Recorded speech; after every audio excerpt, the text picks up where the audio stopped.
Some of the best welterweights on the planet will be competing this weekend, but in different promotions and in different parts of the world and with different goals.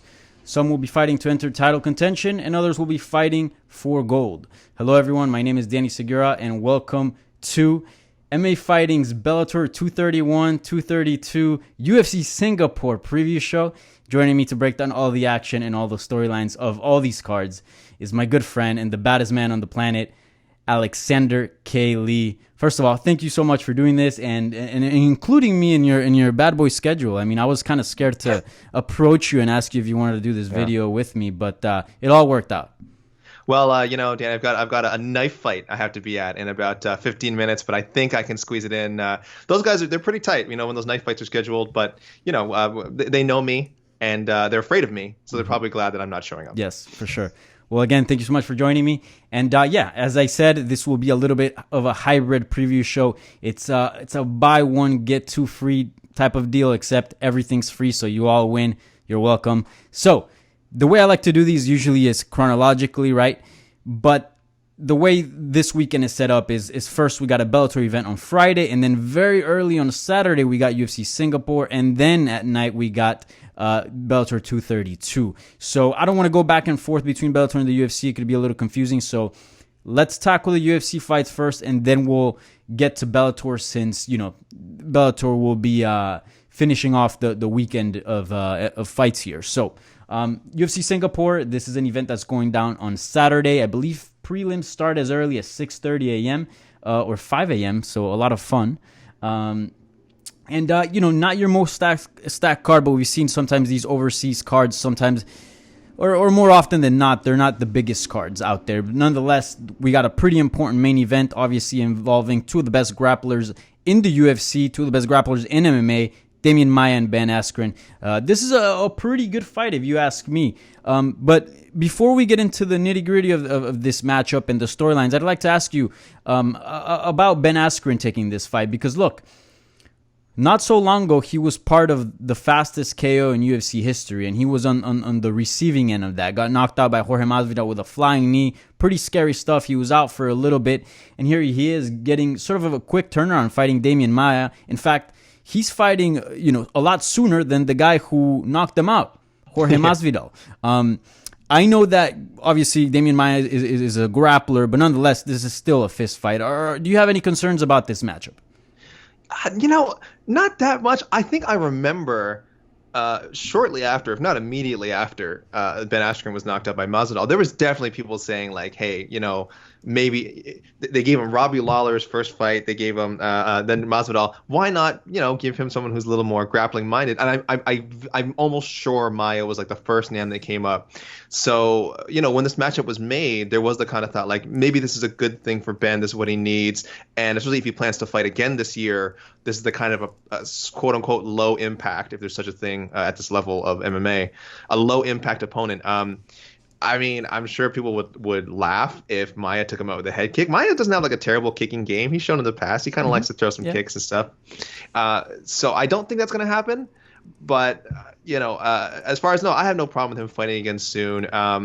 In a perfect world, anytime a guy got knocked out, they take like 8 months off or something. But that's not how professional MMA works. I think we know that. So now, as far as the choice of Maia and having him fight so soon in main event, I thought it was fine.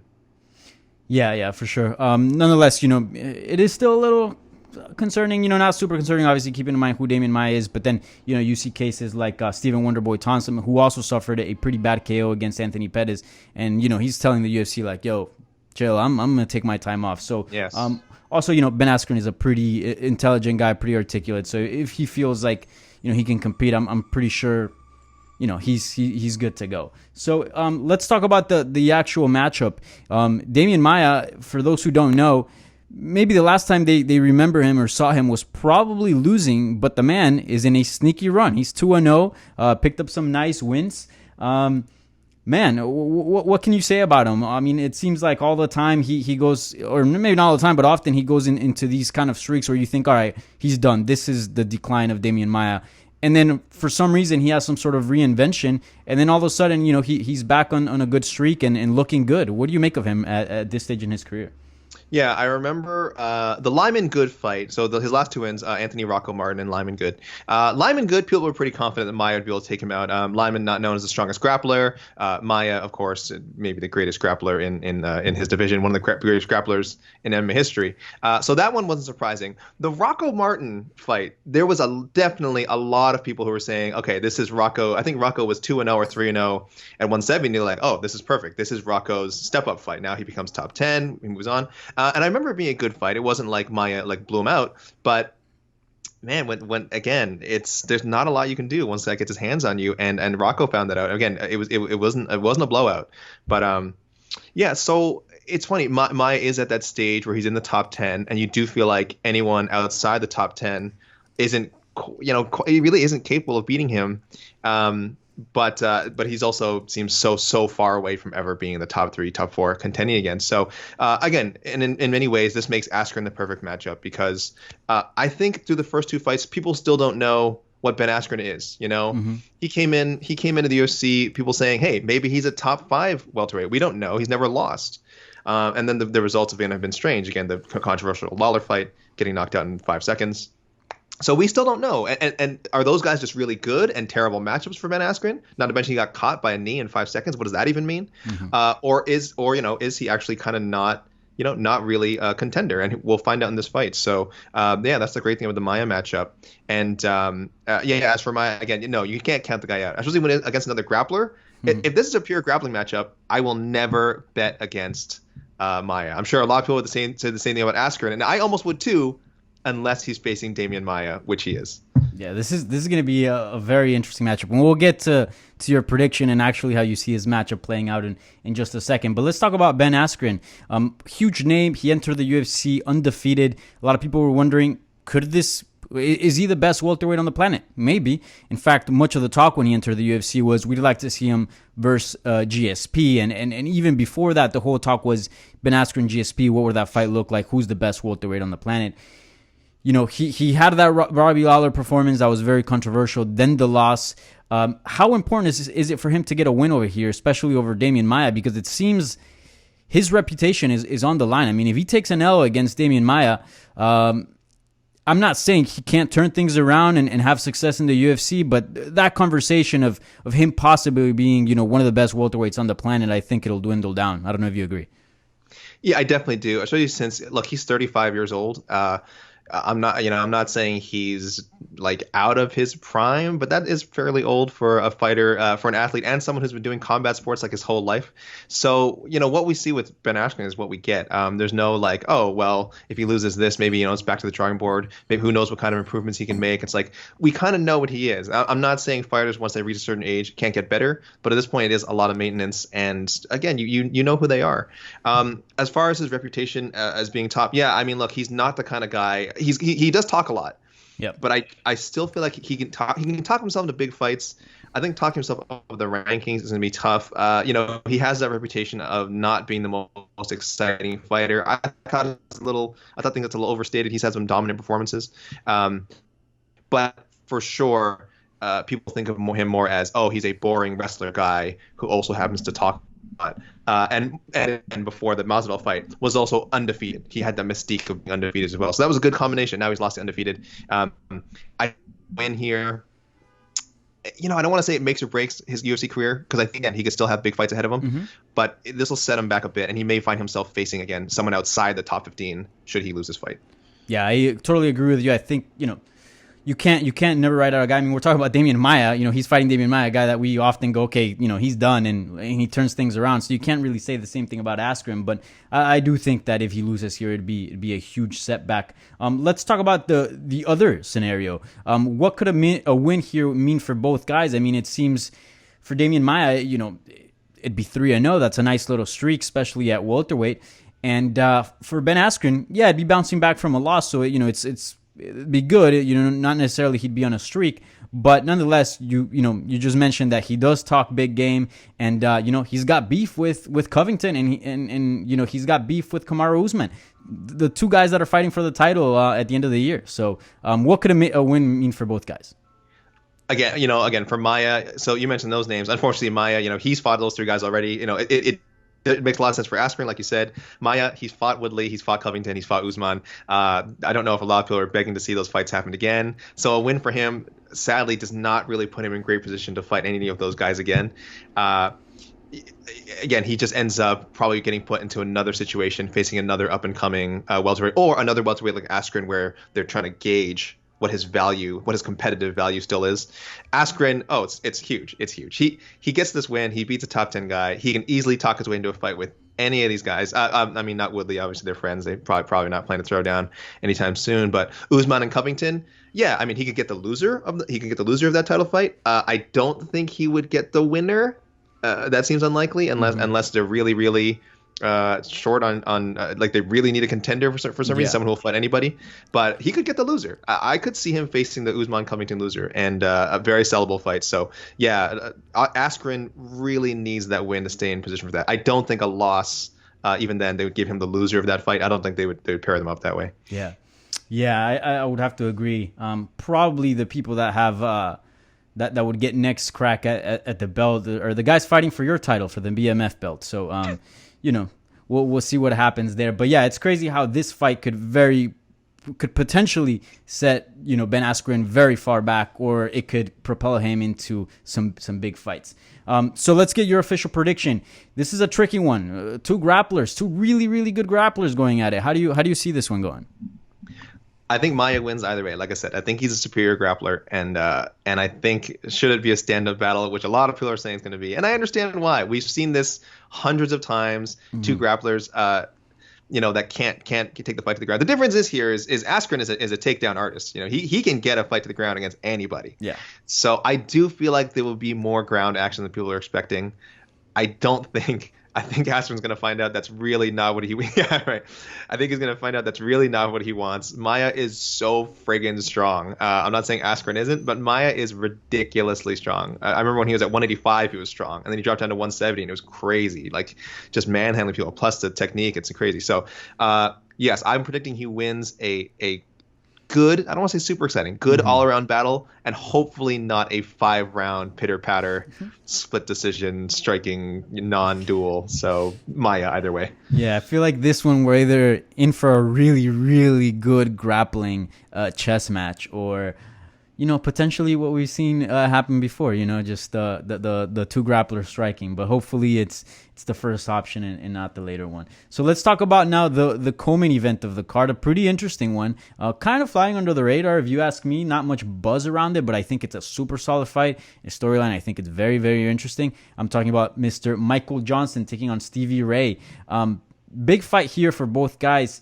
Can you talk a little bit about Michael Johnson? He's a weird cat. I mean, sometimes we've seen him in some fights and he looks like, he could be a top 5 fighter, and sometimes he doesn't. And I believe right now this is his first fight back up to lightweight. He tried 145. Last time he fought, took an L from Josh Emmett. What do you make of where he's at in his career and this fight against Stevie Ray? Is this not a bizarre co-main event choice? I mean, I'm looking at, I was looking at the event card. It's not like I could find a more suitable one. I guess as far as name value goes and experience, Michael Johnson's certainly up there. And excitement wise, I mean, him and Stevie Ray should be a good matchup. But is there a big Michael Johnson fan club in Singapore that I'm not aware of, or a Stevie Ray fan club in Singapore that I'm not aware of? I can't comment on it. I'm sorry. I admit I'm not in tune with the Singapore MMA fan base outside of one championship. I mean, but as far as I know, I'm struggling. I know you want me to comment on Michael Johnson. I'm struggling. Yeah, I think please. Yeah, I think the answer to your struggles are, and I don't mean to be rude here, but look at the fights below that. Michael Johnson is fairly probably the biggest name. I mean, the Beneil Dariush Frank Camacho fight, that's a good fight. That's going to be good. That's going to be fun. But I think name-wise, probably Michael Johnson is probably the bigger name out of those guys. And then the rest of the guys are fairly, not as well-known. But talk a little bit about Michael Johnson. I know you try to avoid my question there, Mr. Bad Boy. But, dude, you just mentioned it. The dude has a win over Dustin Poirier, a win over Tony Ferguson, a win over Edson Barboza. I mean, it seems that when he's on. Like, he could be one of the best fighters at lightweight in the world. But when he's not, he doesn't look so good. Can you talk a little bit about his career and what's on the line here? Because look, he is older. He has been fighting for a while. It seems if he wants to, get something done at 33, the time is now. It's so funny because his career is like stops and starts. He was certainly one of the favorites to win the Ultimate Fighter season 12 he was on, and then he lost in the finals to Jonathan Brookins, who did not go on to have a successful career as a good fighter, but not as successful as Michael Johnson.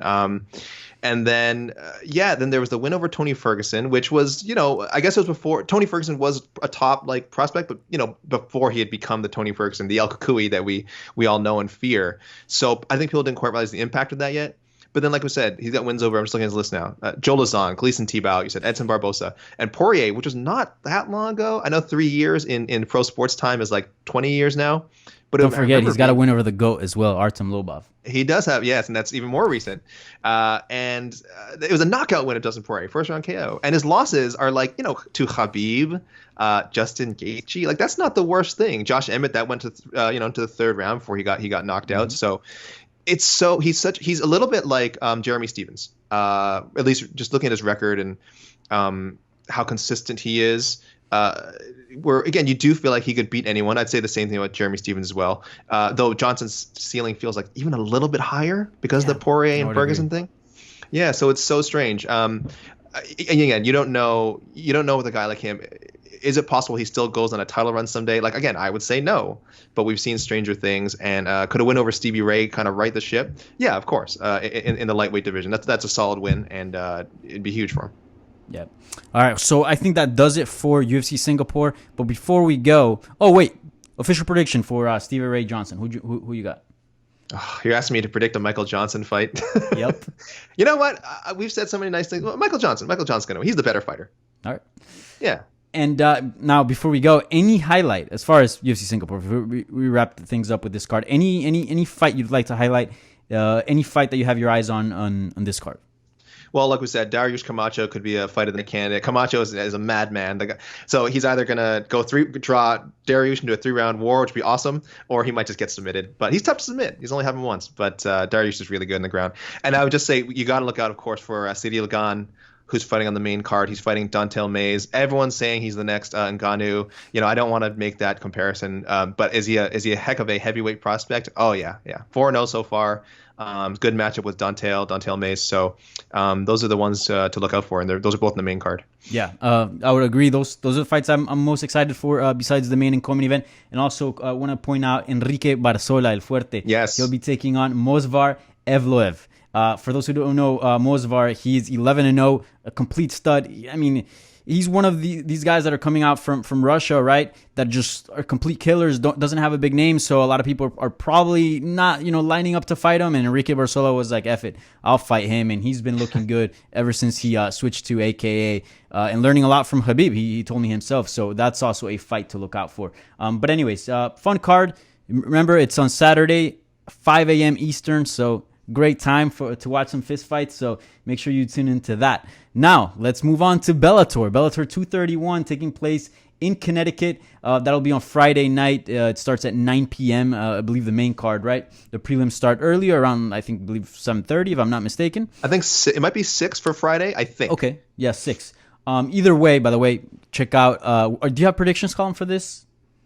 I will have predictions. Yeah, I'll be lumping 231, the top fights from 231 and 232 together. Make sure to check out AK's awesome predictions. And also, if you're ever wondering about any time whether fights are taking place, he breaks it down before he goes into the fights itself. So it's a good place to find out when are the fights happening. So make sure you do that. All right. So at the top of this card is a rematch that everyone's been waiting for. Mr. Frank Mir taking on Roy Nelson. What do you make of this matchup? It seems, I was kind of being sarcastic there. Obviously, it caught a lot of heat on social media. Are you part of that bandwagon, or are you not feeling this fight? Or how do you feel about this type of matchup?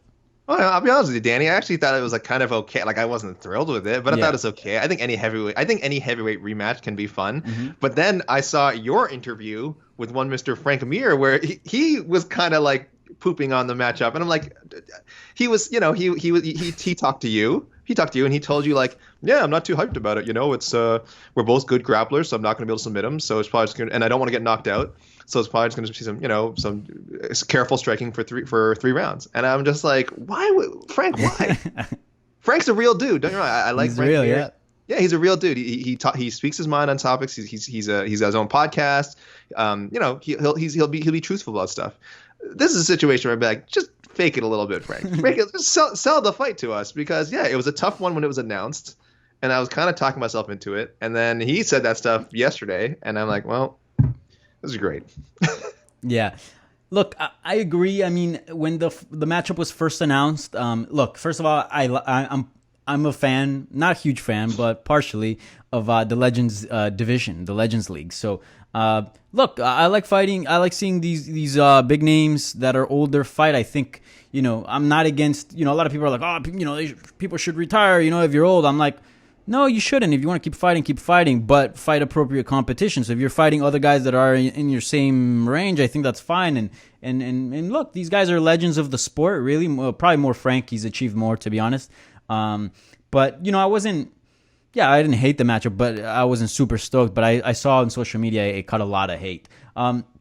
Something interesting, talking to Scott Coker, there was a scrum, and he said, the loser, I think the winner moves on and the loser goes home. And then I kind of followed up on that. I'm like, all right, Scott, well, what do you mean? Is the loser here going to get cut? And he's like, well, let's first see how the fight looks. But he did kind of alluded that somebody's job could possibly be on the line here. But I mean, both guys are on losing streaks. Do you think that's the right decision? I mean, the loser here, should they hang it up? I know it's a tough question, but it's a real. Mean, that's kind of two questions. Would Bellator be justified in letting one of them go? Mm-hmm.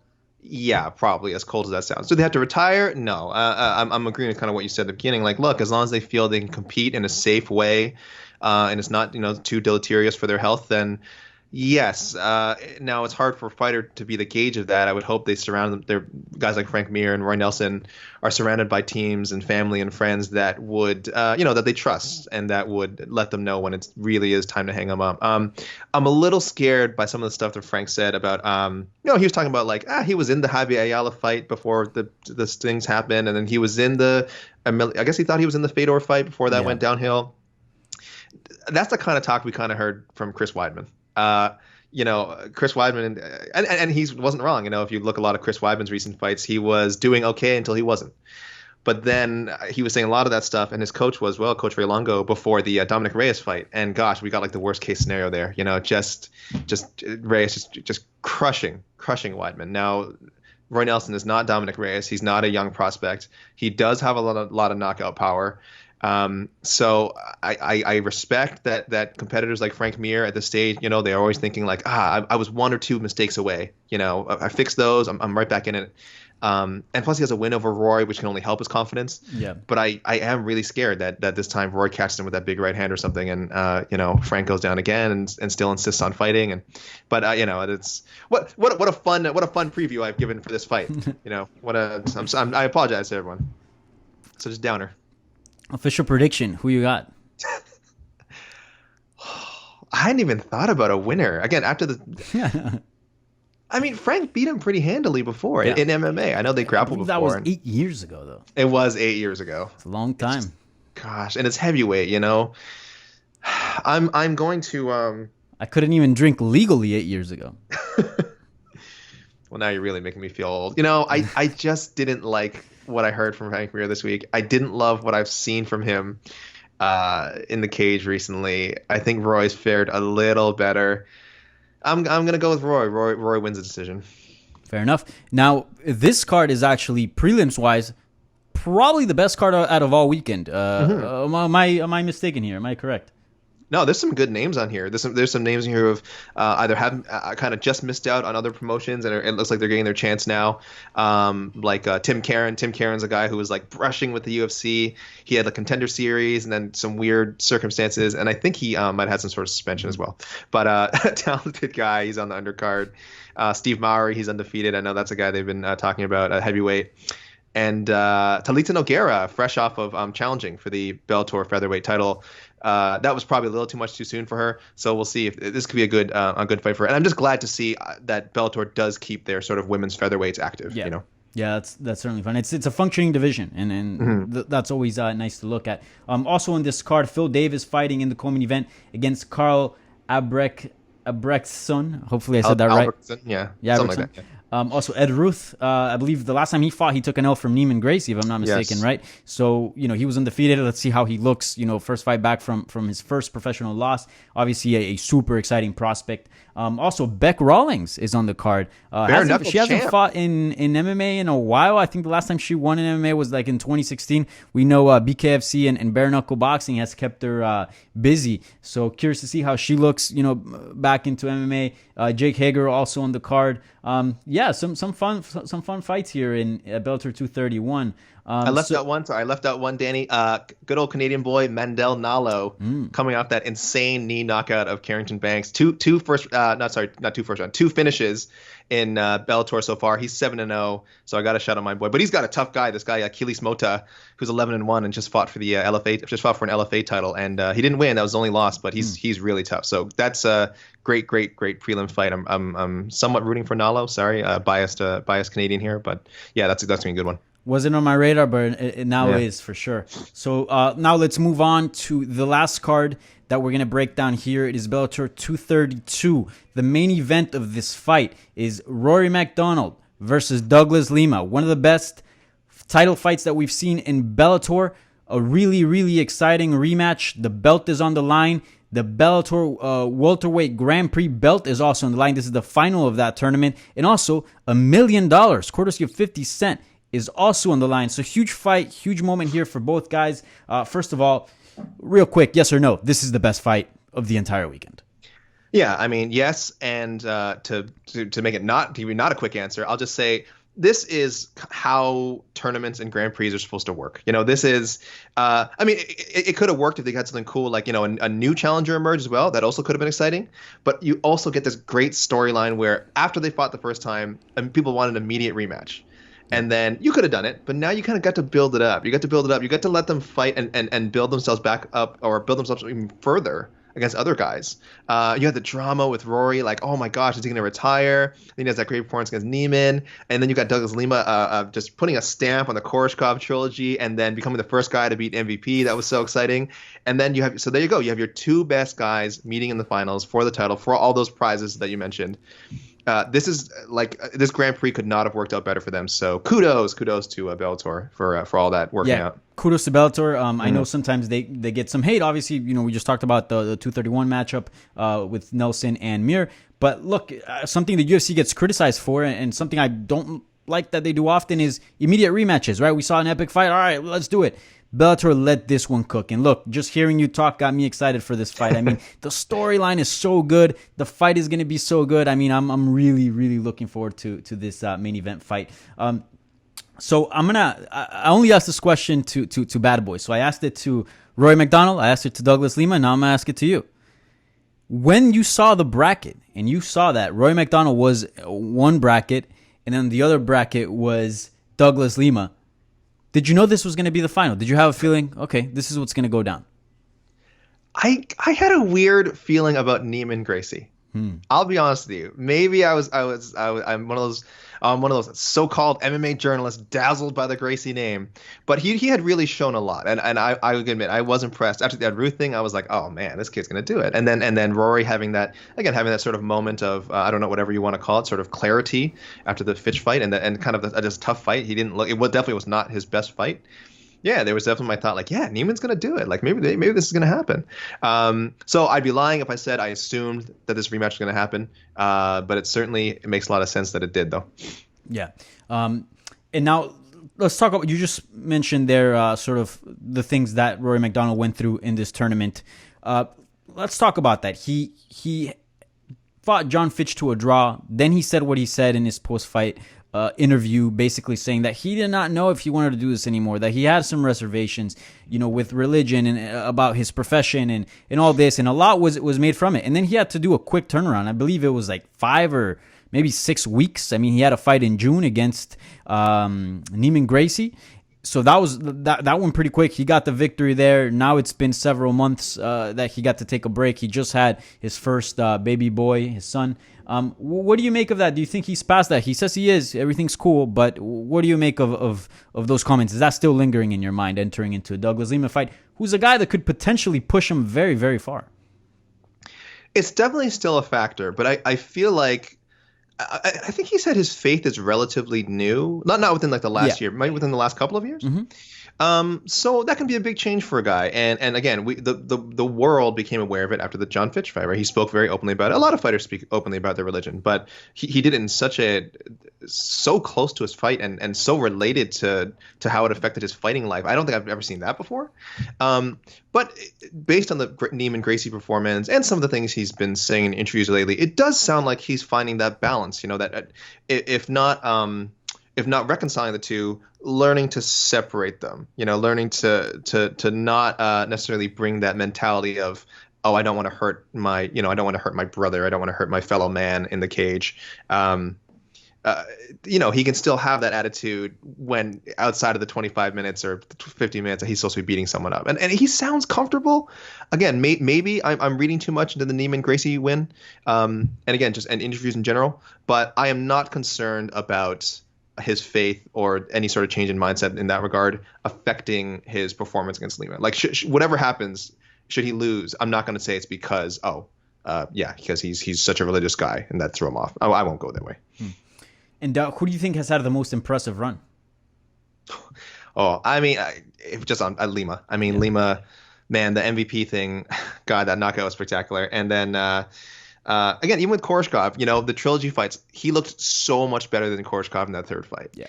And they fought each other hard the first two, I think one of them went to a decision. The other one was a knockout win.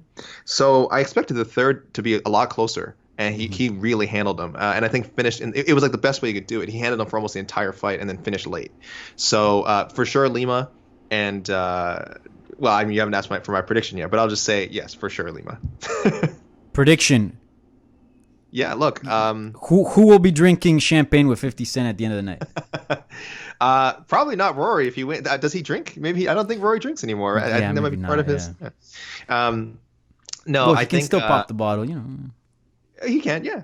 Look, I think a trilogy is inevitable. And for that to happen, I really think that means Douglas Lima has to win. I don't think Rory beats Lima twice and they book a third fight down the road. It could happen. It's Bellator. They do a lot of rematches. But no, I think that there will be a trilogy for sure, and that's because Lima gets the win by, I think it goes all 5 rounds, and I think he gets the decision this time. And so we at the very beginning of this previous show, I talked about welterweights, and I think this brings up an interesting conversation, man. When people go to Bellator, sometimes, since it's not maybe as big as the UFC, sometimes some fighters get a little bit forgotten. But could the winner here, where would you rank the winner here? Could the winner here potentially break into that conversation of being the best welterweight on the planet? Because not so long ago, when Tyron Woodley was champion and Rory MacDonald came to Bellator, that was the big topic of discussion.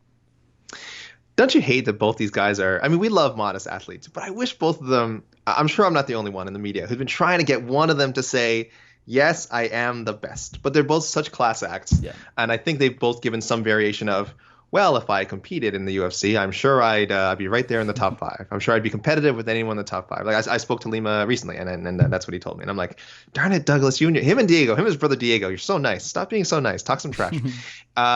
Could either of them make an argument for being in the top 5? Again, some people would say Rory already is. That Woodley win lingers heavily in people's minds, as it should, because he really handled them when they fought. That was so long ago now.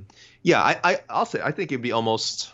I'm looking at my own personal rankings right now. I'm not gonna lie, it's pretty UFC biased, but whoever wins this fight, should they be vaulted into most people's top 5s? I think it's almost undeniable. It's been a great run for whoever wins, and capping it off against their number 1 rival in Bellator. That's going to bump them up. That's going to bump them up or keep them in the top 5 for some people who already have them there. Yeah, I think the UFC bias is definitely a thing because I don't know. I mean, we don't obviously right now the champion is Kamaru Usman, but we know Covington is competing for that belt fairly soon. I don't know. You throw Rory or Douglas Lima against either of those guys, I wouldn't feel comfortable picking the UFC guy, to be honest. Sure. I mean, I wouldn't feel comfortable picking anybody, but I think it's an important and an interesting discussion. Obviously, we won't get a cross promotion fight anytime soon, at least not that I am aware of, but certainly a fun conversation. So, any fight you'd like to highlight, any fight you'd like to bring to attention to our viewers here from the prelims?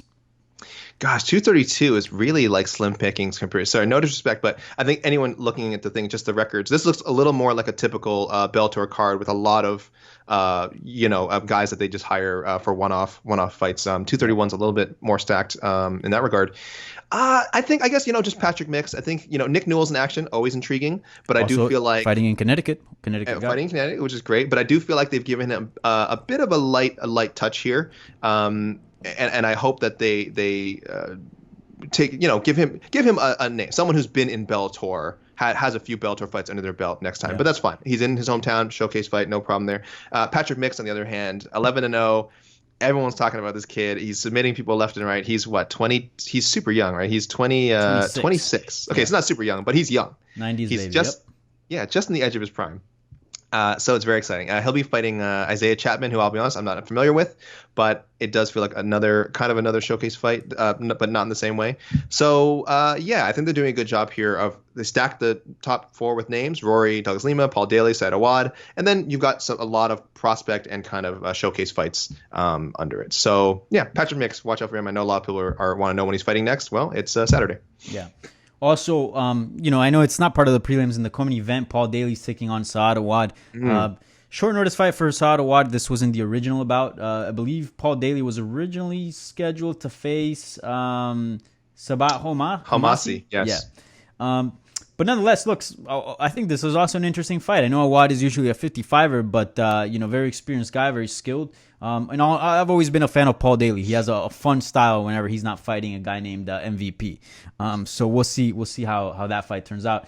And also, Devin Powell's on this card. This is his Bellator debut. Last time he fought was in the UFC, right? If I'm not mistaken. Correct me if I'm wrong. Didn't he make some crazy headlines because he had a testicle explode or something like that? Danny, why'd you bring that up? I'm sorry, but I had to end this in a very dramatic note. Yes, I think you're correct. He is the man with the he had a situation below the down below there. The belt. So obviously coming back from adversity, that is a very serious thing. So in Bellator fighting now, so that's going to be fun and exciting.